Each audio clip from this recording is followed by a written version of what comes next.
राधे राधे महाराज जी। महाराज जी, एक ग्रस्त व्यक्ति को अपनी कमाई का कितना हिस्सा दान या पुण्य में लगाना चाहिए? 10%। 100 रुपया में 90 रुपया से अपने परिवार का पोषण करे और 10 रुपया से संत है, गौ सेवा है, अनाथ सेवा है, असहाय सेवा है, जहाँ कहीं ऐसा पशु पक्षी या जहाँ भी बने तो 10 रुपया खर्चा कर देना चाहिए। धर्म से कमाए हुए, पाप कर्म की कमाई का नहीं, धर्म से कमाए हुए धन का दशांश जो है वो धर्मार्थ खर्चा कर देना चाहिए, तो उसका पुण्य भी बनेगा, परलोक भी बनेगा, भगवत कृपा होगी, भजन बनने लगेगा उसका। जी। वासुदेव खराड़े जी, पुणे से। श्री रंश प्रभु। राधे राधे महाराज जी। महाराज जी, आपके चरणों में कोटि कोटि प्रणाम। गुरुदेव, मन कोई इच्छा या आसक्ति करता है तो उसे पुनर्जन्म लेना पड़ता है, पर आत्मा तो इच्छा से विहीन है। आत्मा किसी चीज से आसक्त नहीं होती। अगर आत्मा ने किसी चीज की इच्छा या आसक्ति नहीं की तो आत्मा का पुनर्जन्म क्यों महाराज जी?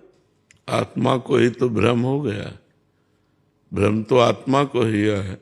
आप हैं आत्मा, आप ही तो हैं आत्मा, लेकिन आपने अपने को शरीर मान रखा है कि नहीं? इसी भ्रम का तो दंड मिल रहा है, पुनर्जन्म, बार बार जन्म मरण हो रहा है। मन की इच्छा को आपने अपनी इच्छा मान ली, नहीं, मन की इच्छा को मन की इच्छा में छोड़ो, आप दृष्टा बनो, विमुक्त हो जाओगे। मन की इच्छा को आप ये देखना है, मैंने देखा कहते हो कि नेत्रेंद्रिय ने देखा? आप क्या बोलोगे? आज मैंने देखा तो भोगो, फिर मैंने देखा तो उसका शुभ देखा या अशुभ देखा उसको भोगो। मैंने सुना, शुभ सुना या अशुभ सुना उसको भोगो। मैंने खाया, अच्छा खाया या बुरा खाया उसको भोगो। मैंने भोगा तो अच्छा भोगा या बुरा भोगा उसको भोगो। भ्रम तो प्रभु मन आत्मा नहीं है ना? पर नहीं, मन नहीं, मन नहीं है ना, मन की इच्छा है प्रभु, आत्मा की तो आत्मा ने मन में अपना तदात्म कर लिया है, मन को अपना मान लिया है, मन की इच्छा को अपनी इच्छा मान लिया है। जो मन सलाह देता है वही बुद्धि निश्चय कर देती, वही आत्मा मान लेता है। जीव एक रथी है, समझ रहे हो?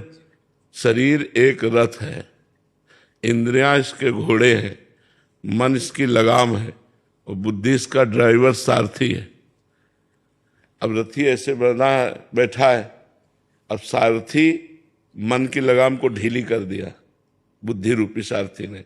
अब इंद्रिय रूपी घोड़े मत वाले होकर विषयों की तरफ भाग रहे हैं और रथी कुछ कर ही नहीं रहा। अगर वो अपने स्वरूप में आ जाए और सारथी को डांट लगा दे तो सब बात बन जाए। अब सारथी रथी के अनुसार नहीं चल रहा, मन के अनुसार चल रहा है, इसीलिए हमारी दुर्गति हो गई। तो विषयों का चिंतन करने वाला मन और इंद्रियां बंधन युक्त आत्मा, जबकि वो निर्विकार है, और भगवत चिंतन करने वाला मन और इंद्रियां मोक्ष को प्राप्त आत्मा। जब सैनिक हारते हैं तो हार किसकी होती है? राजा राजा की होती है ना। हाँ, और सैनिक जीतते हैं तो विजय किसकी होती है? राजा की। राजा की होती है। तो ये सैनिक अगर गंदे आचरण करें तो बंधन में कौन आया? वही सुअर बना, वही कुत्ता बना, वही नीच योनियों में, वही प्रेत योनियों में, अधम योनियों को प्राप्त हुआ निर्विकार सच्चिदानंद स्वरूप आत्मा। तो इनको ठीक करने के लिए मनुष्य जन्म मिला है कि हम इनको ठीक कर लें, इनमें हमारी आसक्ति हो गई है। आज मेरा मन कहता है ये खाना है, ये खाना है, लेकिन आज मैंने ये खाया, कहता मन है और खाया मैंने, तो अहंकार विमूढ़ आत्मा करता हमिति मन्यते, मैंने किया, मैंने खाया, करता और भोगता भाव, तुम मरो फिर भोगो। ये दुर्गति हो रही है अज्ञान के कारण। यद्यप निर्लेप निर्विकार अचाह आप्त काम आत्मा है, लेकिन वो मन में तदात्म कर लिया। मन इंद्रियों में, इंद्रियां भोगों में, दुर्गति हो गई। इसीलिए तो शास्त्र स्वाध्याय सत्संग के द्वारा हम ज्ञान अर्जन करते हैं और गलत आचरणों से अपने मन इंद्रियों को बचाते हैं और भगवान के चिंतन में लगाते हैं, हम मुक्त होते चले जाते हैं। जिन जिन विषयों का त्याग होता गया उससे मुक्त हो गए। सर्व विषय त्यागी मोक्ष को प्राप्त हो गया। चूंकि आत्मा मोक्ष स्वरूप ही है, उसे कभी बंधन प्राप्त हुआ ही नहीं, पर उसने भ्रम से अपने को बंधन में मान लिया। अब ये भ्रम जब तक, जैसे शरीर तुम नहीं हो, शरीर एक ढांचा है पांच भौतिक, लेकिन पूरा तदात्म है कि नहीं? मैं शरीर हूं। अब इस शरीर के द्वारा जो भी कर्म बनेंगे वो आत्मा को बंधन में डाल देंगे। यही आत्मा नाली का कीड़ा बन जाता है जाकर, यही देवता बन जाता है, यही भगवत स्वरूप हो जाता है। जैसे कर्म होते हैं वैसे भोगना पड़ा, और अगर इसके कर्ता और भोक्ता भाव खत्म हो जाए तो मोक्ष को प्राप्त हो जाएगा। इसीलिए साधना की जाती है। समझ में आया आपको बात? शेखर जी सहारनपुर से। राधे राधे महाराज जी। गुरुदेव भगवान श्री जी ने हमें जितनी संपत्ति, यश, मान, सम्मान दिया है, हमें उसमें सबर, संतुष्टि क्यों नहीं हो पा रही? और ज्यादा इससे कभी नहीं होगी, एकत्रित करने की इससे कभी नहीं होगी, कभी नहीं होगी, क्योंकि इसका नाम माया है। माया जो कभी तृप्त ना हो, चाहे जितना भोग लो। जैसे एक पुरुष पूरे विश्व की समस्त स्त्रियों से समस्त जौ धान्य और समस्त बैंक बैलेंस का स्वामी हो जाए तो भी उसे तृप्ति नहीं होगी। संतुष्टि कब आएगी जीवन में? भगवान के चरणों में जब हमारा चित्त, तो देखो केवट कह रहा है, जब भगवान के चरण पखाड़ रहा है तो कह रहा है, अब कछु नाथ ना चाहिए मोरे, दीन दयाल अनुग्रह तोरे, बहुत काल में कीन मंजूरी, आज दीन विधि भल सब बहुत काल से न जाने क्या क्या कर्म किए, आज विधान बन गया कि आपके चरण मिल गए, अब मुझे कुछ नहीं चाहिए। जब तक भगवान के चरण न मिलेंगे तब तक शांति नहीं। देखो हम कई बार कहते हैं कि अगर एक अप्सरा उतर आवे स्वर्ग की तो ऋषि मुनियों के मन चंचल हो जाते हैं। जिन्होंने अपने मन को अधीन कर लिया है उनके मन चंचल हो जाते हैं। उनका स्वामी है देवराज इंद्र, स्वामी है समस्त अप्सराओं का, लेकिन उसका मन अप्सराओं से भी अतृप्त रहा और गौतम ऋषि की पत्नी अहिल्या से गलत आचरण किया जाके। इससे क्या समझ में आता है कि कभी भूख की पूर्ति भोगों की हो ही नहीं सकती, चाहे जहां चाहे जो। अगर तृप्ति हुई है तो भगवान के चरणों का आश्रय लेने से हुई। भगवान नाम जप करते करते जब तो हृदय से आ जाता है, अब कछु नाथ न चाहे, नहीं, ये सब झूठा है, ये सब झूठा है। देखो आप लोग तो गृहस्थ में हैं, हर भोग भोगे हुए हैं। क्या आपका मन उन भोगों के लिए लालायित नहीं है? क्या मन ऐसा कहता कि बस अब तृप्त हो गया? नहीं, फिर वही नई चाह, फिर वही नए ढंग से भोगने की चाह, फिर नए शरीर को भोगने की चाह, नए भोगों को भोगने, ये है। और ये आज से थोड़ी चल रही, जब से सृष्टि हुई तब से हमारी चल रही, तो आज तक पूर्ति नहीं हुई, इस जन्म में भी पूर्ति नहीं होगी। इसलिए सावधान हो जाओ, गलत आचरणों को छोड़ो, धर्म पूर्वक विषय भोगो और नाम जप करो। धर्म पूर्वक चलोगे तो विषयों से वैराग्य हो जाएगा, और अधर्मिक विषय भोगोगे तो उसमें राग हो जाएगा और दुर्गति हो जाएगी।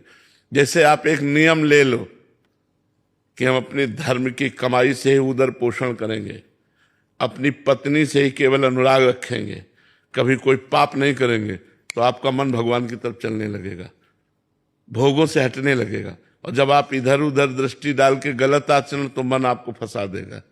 अधर्माचरण, पापाचरण ये मन को फंसाने के लिए है। मन फंसा जहां भोगों में तो दुर्गति हमारी पक्की, और मन भगवान में फंसा सदगति हमारी पक्की। मनुष्य जन्म मिला है मन को भगवान में फंसाने के लिए। भोगों में तो बहुत योनियां हो गई, बहुत जन्म हो गए, तो तृप्ति कभी हो ही नहीं सकती, चाहे जितना हो। तृप्ति तो तभी हो सकती जब भगवान के चरण मिले, भगवान का नाम जप करो। तो जैसे केवट नहीं, अति आनंद उमगी अनुरागा, आनंद ही नहीं अति आनंद, आंसू बह रहे, बस तृप्त हो गया, अब कुछ नहीं चाहिए, तृप्त हो गया। ये भगवान से मिलने पर होगा, तो इस संसार के मिलने से नहीं हो सकता। नहीं, किसी से भी पूछ लो, कभी तृप्ति नहीं है, कभी तृप्ति नहीं, कि बस ऐसा कभी नहीं हो सकता। आपकी मांग 1 लाख रुपया है तो उनकी 1 अरब रुपए की मांग है, उनकी 1 खरब रुपए की मांग है, वो बड़े भिखारी हैं। तो ये चाह कभी पूर्ति हो ही नहीं सकती, ये भगवान से जुड़कर ही पूर्ण हो सकती है।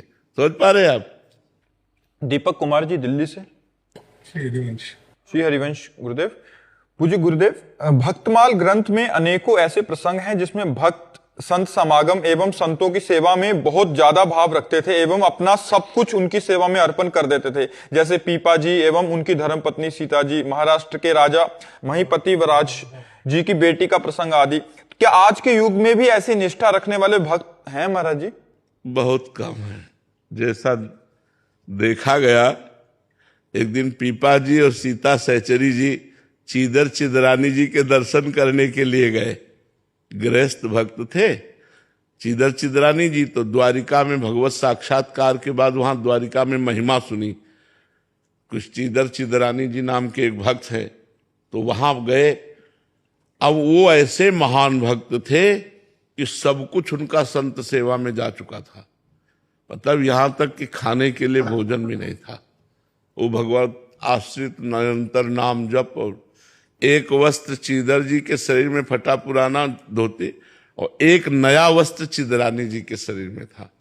चीदर जी ने देखा पीपा जी और सीता सहचरी आई, बहुत ही एकदम विकल हो गए कि इतने बड़े महान संत हमारे पास आए। मिले, खूब आनंद से बैठे। चीदर जी घर गए अंदर और चिदरानी जी से कहा, आज संत विमुख जाएंगे, क्योंकि हमारे पास कुछ है नहीं, बाजार में कोई उधार देता नहीं, कुछ नहीं है जिसको हम बेच सके, क्या करें? तो चिदरानी जी ने कहा, आप शोक मत करो, ये हमारा नया वस्त्र है, कुछ बिकी जाएगा टका 2 टका का, तो इससे चावल और दाल खरीद लाना, जो मिले भोग तो लगा देंगे। वो प्रसन्न हो गए। एक ही वस्त्र था तो बाजार में बेच दिया। जो भी उससे दाल चावल जो भी मिला उन्होंने बनाया, और बना के कोई सेर 2 सेर 2.5 सेर थोड़ी मिलेगा उस कपड़े, एक कपड़े का। तो वो लेकर के पीपा जी सीता सहचरी को बाहर चीदर चिदरानी जी ने कि आप पाओ, तो उनका भक्तानी को भी बुलाओ, सीता सहचरी जी ने कहा। तो उनका नहीं, रहने दीजिए भक्तानी को आप, तो वो मैं लिवा के लाती हूं। अंदर गई तो आंखों में आंसू और मुख में भगवान नाम, और रसोई में बैठे हो भगवान का चिंतन करें कि भगवान आप बड़े कृपाल हो। ऐसी स्थिति में भगवान की कृपा वो देख रहे। सीता सहचरी जी गई और उनका भक्त रानी, तो आप तो निर्वस्त्र हैं। तो उन्होंने आंख उठाई और कहा, हमने सुना था कि आपने द्वारिकाधीश का दर्शन किया है, तो हमारी आकांक्षा थी कि जब आप मिलोगी तो भगवान की रूप माधुरी का वर्णन करोगी। क्या इस नाशवान शरीर के विषय में प्रश्न किया? नंगा ही पैदा होगा, अगर नंगा ही मर जाए तो क्या फर्क पड़ता है? समझ गई घर की स्थिति देख करके कि ये वस्त्र बेच करके पीपा जी के पास गए और बोले कि हमें लग रहा था कि हम महान भक्त हैं, राजपाट छोड़ करके टाट पट्टी लगाकर भगवान का भजन करते हैं, लेकिन आज हमारा वो भी अभिमान दूर हो गया, क्योंकि हमसे महान भक्त निकले जिन्होंने हमारे स्वागत के लिए अपने तन का वस्त्र बेच दिया। ऐसे भक्तों के जो उदाहरण आते हैं, अब मतलब ऐसे ऐसे उदाहरण आते हैं जो दिमाग में काम ही नहीं करेंगे, दिमाग में ही काम नहीं करेंगे कि ऐसा कैसे हो सकता है, ऐसा कैसे हो सकता है। एक अब सीता सहचरी जी महान भक्ता, एक वो जब जाती थी तो एक सामान लेने, तो एक दुकानदार गलत दृष्टि से, रानी थी, पहले रानी थी तो कोई साधारण थोड़ी, अनुपम रूप, और फिर अब भजन में लगी थी तो और रूप प्रकाशित, तो गलत दृष्टि करता। वो अपनी दृष्टि से देख कर सब जीव हैं, अलग अलग चिंतन। एक दिन पीपा जी कहीं गए हुए थे और संत मंडली आ गई और कुछ था नहीं पवाने के लिए। सीता सहचरी जी ने सोचा आप क्या करें, तो उनको याद आया कि वो जो बनिया था वो गलत दृष्टि से देखता था। गई उसके पास और कहा, आप हमारी तरफ आकर्षण की दृष्टि से देखते थे, आपका गलत विचार हमें लगा। तो पहले तो घबराया, तो कहा नहीं नहीं, मैं इसलिए पूछ रही हूं कि अगर हमारे पास संत आए हैं और आप संतों के लिए भोजन की व्यवस्था कर देंगे तो आपकी जो इच्छा होगी वो मैं राजी हो जाऊंगी। अब तो वो घी चीनी सब सामान दे दिया, गई पकवान बनाया और अच्छे से संतों को पवाया। जब संत पा चुके तो उस समय पीपा जी आ गए। पीपा जी ने सीता सहचरी से पूछा, हमारे पास तो कुछ था नहीं, संतों को क्या पवाया? तो उनका अपने को बेचकर। पीपा जी के आंसू आ गए। उन्होंने कहा, धन्य है जो तुम्हारी जैसी हमको मित्र मिली, पत्नी मिली, अब बैठो हमारे कांधे पे, मैं तुम्हें ले चलूंगा उसके पास। और उसकी दुकान के पास गए, उतर गए और कहा जाओ। जे ही वो गई तो चरणों में लौट गया और कान पकड़ा और कहा गलती पड़ी, कभी हम ऐसी गलती दृष्टि से आपकी तरफ ने, आप जैसे मतलब उसको ज्ञान हो गया, क्योंकि उसका अन्न संतों के पेट में गया ना, तो उसकी बुद्धि पवित्र हो गई। वो चरणों में गिरा और कहा माता आप कभी ऐसी भाव। ऐसे ऐसे चरित्र आते हैं भक्तों की, मतलब होश उड़ जाए। वो भक्तों को जितना प्यार किया संतों ने, उतना भगवान को भी नहीं किया। एक बार एक भक्त के घर में ठाकुर जी विराजमान थे। धीरे धीरे वो सब संत सेवा में लगता गया और संत जन आते गए जहां श्रद्धा देखते। तो कल के लिए कुछ नहीं था, तो भक्त ने ठाकुर जी से कहा, अष्ट धातु के थे, कहा कल अगर संत आ गए और व्यवस्था नहीं हुई तो हम आपको बाजार में बेचे आएंगे, ध्यान रखना। संत भूखे नहीं जाएंगे, या तो आप व्यवस्था करो, लेकिन कल हम आपको बाजार में बेचे आएंगे, ठाकुर जी से कहा। मतलब ठाकुर जी से भी बढ़कर संतों को प्यार, मोते अधिक संत कर लेखा। कलयुग है, मुझे लगता होंगे भगवान की सृष्टि है, पर ऐसे मतलब ऐसे बिरला ही कोई होगा, नहीं तो बहुत कठिन है, बहुत कठिन है। जो भक्तमाल में, जो रसिक अनन्यमाल में भक्तों के चरित्र में आता है, ऐसा कोई बिरला ही होगा जो संतों से ऐसा प्यार करे। नहीं तो, और जो संतों से प्यार कर ले गया वो भगवान को अधीन कर लेगा, वो भगवान को अधीन, क्योंकि भगवान के ही भाव से तो संतों से प्यार किया जाता है। तो संत भगवान की कृपा से मिलते हैं, अगर उनकी सेवा बन जाए तो भगवान की सेवा साक्षात बन गई। कहा जाता है कि भगवान को अगर पाते देखना तो संतों को पवाओ, भगवान संतों के मुख से पाते हैं, भगवान संतों के मुख से पाते हैं। तो संतों की सेवा के जो भक्तमाल में उदाहरण है, होगी क्योंकि भगवान की सृष्टि है, होंगे ऐसे, पर बहुत बिरले होंगे। कोई ऐसे बकाया ऐसे नहीं होंगे, ऐसा दे देना कुछ वो बात अलग है, लेकिन प्राण न्यौछावर कर देना, सर्वस्व न्यौछावर कर देना, ये बहुत कठिन बात है। राम शरण जी, जय जय सीतार। राधे राधे महाराज जी। महाराज जी, माता पिता की भगवत भाव से सेवा करते हुए, गुरु कृपा से आजीवन अगर ब्रह्मचर्य का पालन करते हुए भजन करने वाले साधक भी क्या विरक्त माना जाता है या ग्रस्त? विरक्त ही माना जाएगा, विरक्ति माना जाएगा। विषयों से वास्तविक विरक्ति होना ही वैराग्य का मार्ग है। वो चाहे भेष गृहस्थ का हो, उसे कोई फर्क नहीं पड़ता है। भेष विरक्त है और विषयों से अनुराग रखता है तो पाखंडी है। बिन विवेक वैराग्य भक्ति बिनु सत्य न एको मानो, भगवत विमुख कपट चतुराई सो पाखंड नहीं जानो। भगवत ऋषि जी कह रहे, विवेक और वैराग्य और भक्ति से युक्त हृदय है सो तो सत्य है, अगर विवेक और वैराग्य और भक्ति नहीं तो पाखंडी है कोई भी हो। तो बात विषयों से वैराग्य की है, बात भगवत तत्व के ज्ञान से है, बात भगवान के अनुराग की है। अगर एक गृहस्थ में आता तो वो महात्मा है। भगवान ने कहीं भी वेश का वर्णन नहीं किया गीता जी में, भगवान ने लक्षणों का वर्णन किया है। कह रहे वासुदेवा सर्वमित सा महात्मा सुदुर्लभा। महात्मा कौन है? जो सबको भगवान का स्वरूप समझता है, जो जितेंद्रीय है, जो मनोनिग्रही है, जो भगवत भक्ति करता है, वो महात्मा ही है, चाहे गृहस्थ हो चाहे विरक्त हो। बात समझ में आई? गीतांशु जी, सहारनपुर। राधे राधे। राधे राधे महाराज जी। महाराज जी, आपके प्रवचनों में सुना कि सिर्फ नाम जप से कल्याण हो जाता है। अगर नाम जप ना हो रहा हो तो क्या दान से भी कल्याण हो सकता है? नहीं, दान एक पुण्य क्रिया है। शुभ और अशुभ दो प्रकार के कर्म है।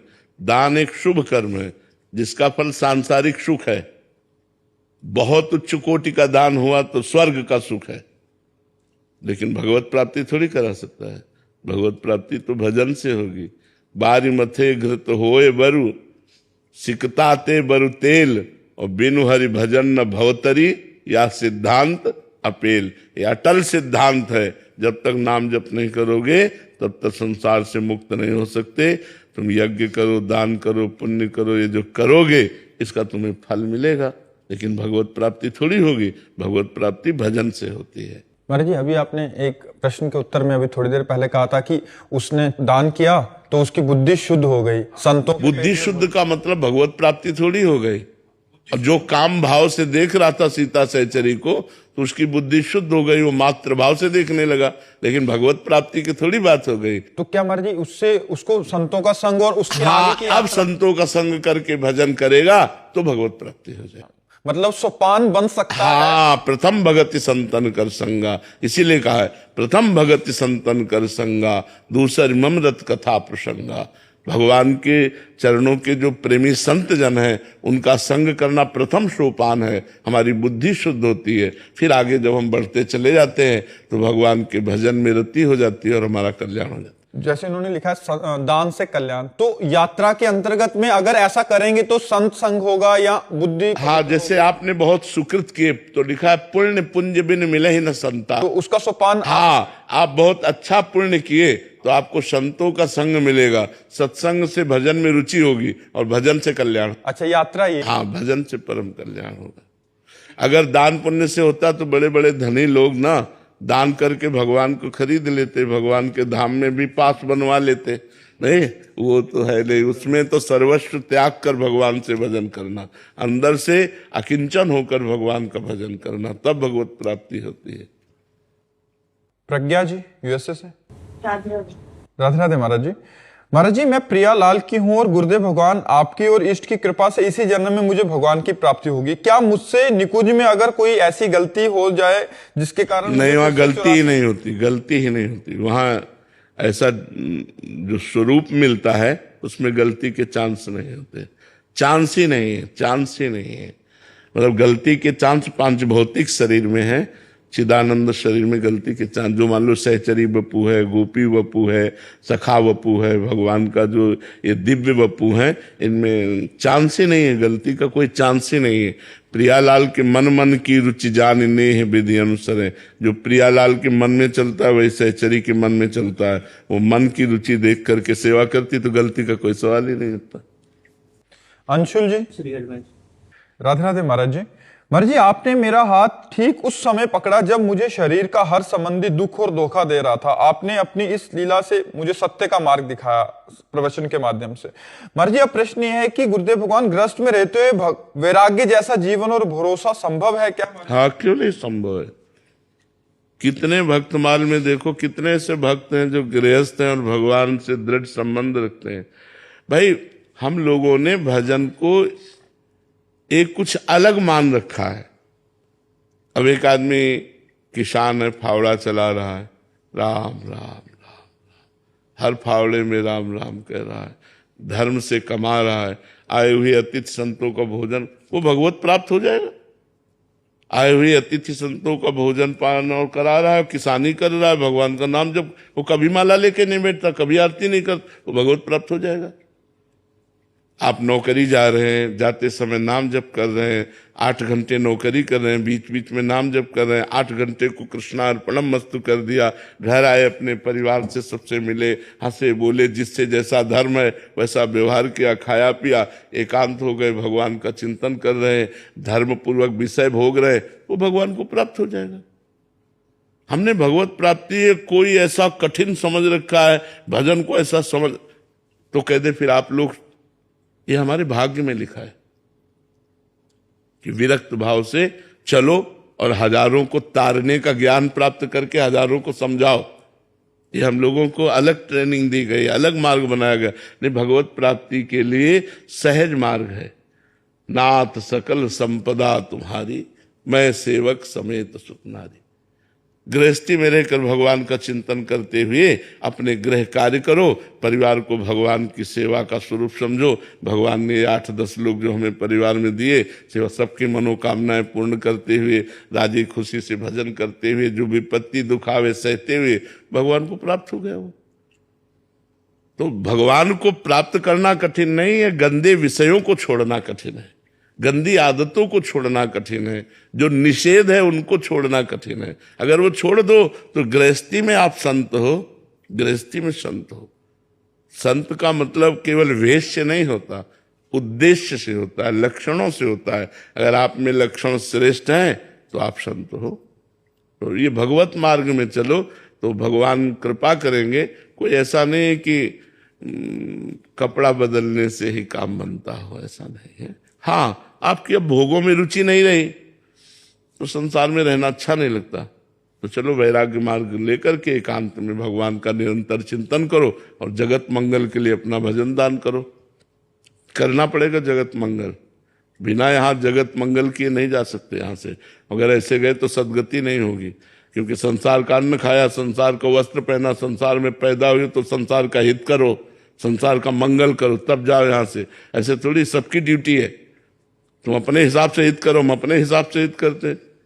मान लो कोई दीपक है तो थोड़ा प्रकाश कर रहा है, कोई हाइलोजन है तो बड़ा प्रकाश कर रहा है। ऐसे जितनी क्षमता है दो को ही सही, दो को ही भगवत मार्ग में लगाओ, दो का परोपकार करो। किसी के है 20 का करता है, कोई 200 करता है, कोई हजारों का करता है, तो करना पड़ेगा।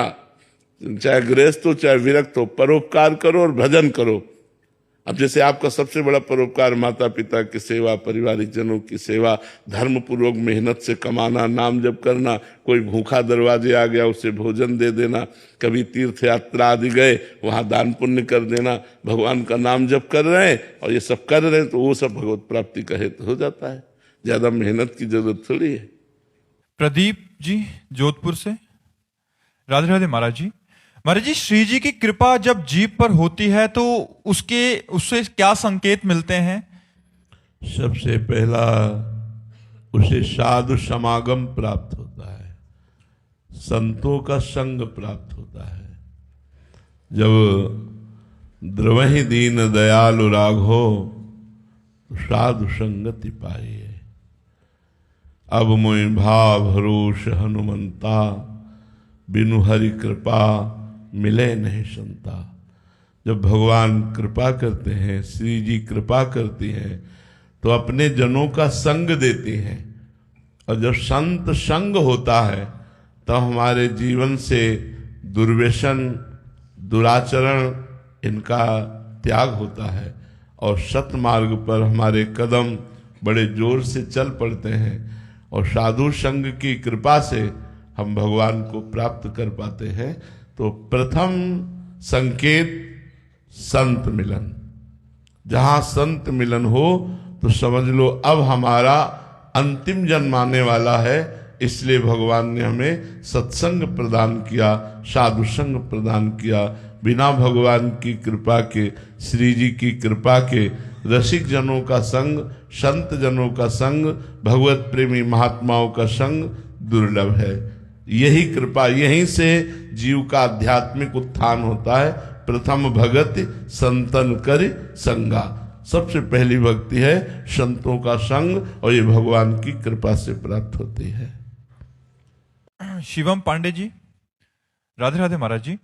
महाराज जी, क्या निरंतर भक्ति का प्रयास करने से मेरे भीतर छिपी वे सारी बुराइयां समाप्त हो सकती हैं जिन्हें मैं अपने जीवन में नहीं चाहता? लेकिन बिल्कुल बिल्कुल बिल्कुल, लेकिन लंबे समय तक। ये बुराइयां दुर्वासना मम सदा परिकर्षयन्ति, ये दुर्वासना सदैव हमको अपनी तरफ खींचती रहती है, क्योंकि अनंत जन्मों से हम इन दुर्वासनाओं के ही खेल में लगे रहे। अगर सद उपासना होती तो भगवत प्राप्ति हो जाती। दुर्वासना है इसका मतलब हमारे अंदर अज्ञान है, इसका मतलब साधना नहीं बनी भगवत प्राप्ति की। तो दुर्वासना का त्याग करने के लिए जब हम भगवत प्राप्ति की जो साधन पद्धति है उसको स्वीकार करते हैं और खूब अथक प्रयास करते हैं, तब भगवान की कृपा हो जाती है और ये विकार धीरे धीरे शांत होते हैं। ऐसा नहीं है कि आप वर्ष 2 वर्ष साधना करें और आप बिल्कुल निर्विकार हो जाएं, ऐसा नहीं है। दीर्घ काल तक ये विकार स्फुरित होते रहते हैं। अगर कुसंग बन जाए तो दीर्घ काल तक साधना करने के बाद भी ये भ्रष्ट कर सकते हैं। ये विकार कोई साधारण नहीं, काम क्रोध लोभ मोह मद मत्सर। इसलिए दीर्घ काल तक भगवान का स्मरण करते हुए, कुसंग का त्याग करते हुए, पवित्र आचरण, पवित्र विचार, पवित्र भोजन, तो फिर हम दुर्वासना पर विजय प्राप्त कर सकते हैं। ये दुर्वासना बहुत ऊंचाई तक जाती है। ये मत समझ लेना कि 2-4 वर्ष के भजन से शांत हो जाती है, नहीं, बहुत ऊंचाई तक जाती है और आजीवन सावधान रहना चाहिए।